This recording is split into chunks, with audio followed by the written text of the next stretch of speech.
안녕하십니까. 대통령입니다. 작년 우리 경제는 OECD 최고 수준의 성장을 기록했습니다. 사상 최대 실적을 낸 기업들도 많습니다. 그러나 서민들이 체감하는 경기는 아직도 한겨울을 벗어나지 못하고 있습니다.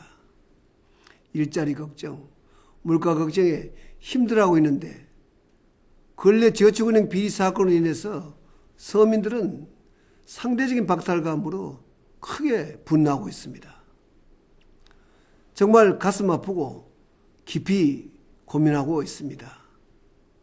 이번 저축은행 비리는 지위 고하를 막론하고 엄히 다스리겠다는 당초 약속대로 지켜나갈 것입니다. 이런 가운데 연봉 7천만 원을 받는다는 근로자들이 불법 파업을 벌이는 안타까운 일이 벌어졌습니다.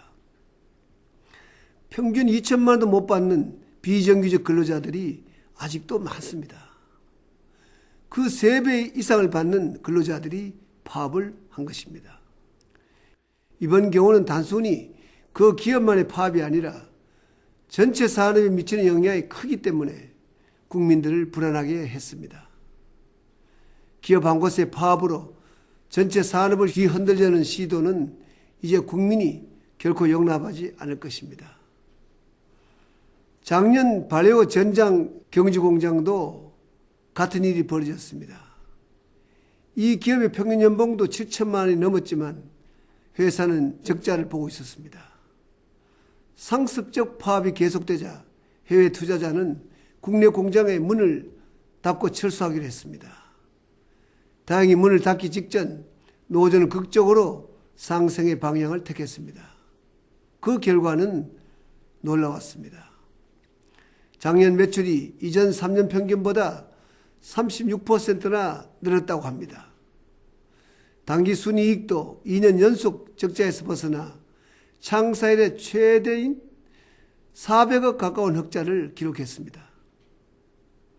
발레오 전장 노조위원장은 이렇게 이야기했습니다. 노사분규 이후 상생의 노사관계가 얼마나 값진지 뼈저리게 느꼈다. 앞으로 회사가 성장 동력을 확보하는데 적극 나서겠다고 했습니다. 사측도 투자를 늘려 더 많은 일자리를 만들겠다고 다짐했습니다.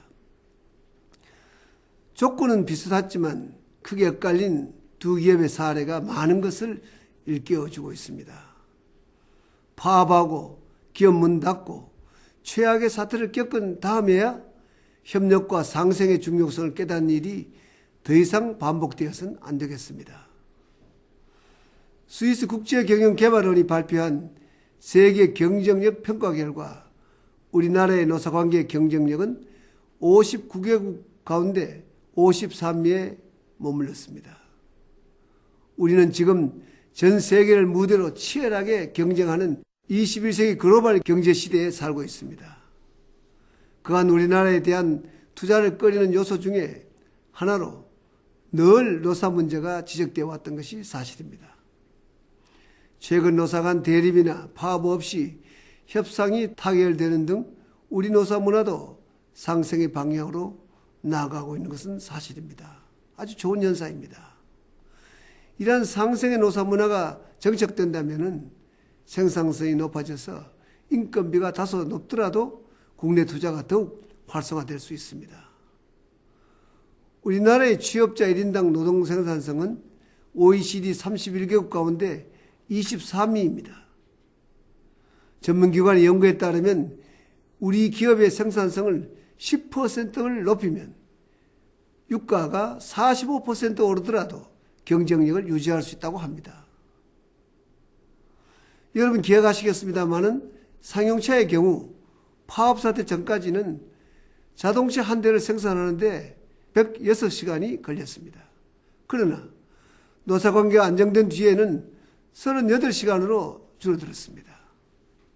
예전에 차 한 대 만들던 시간에 이제는 3대를 만들고 있다니 놀라운 일입니다. 노사관계에서 정부의 목표는 한결같습니다.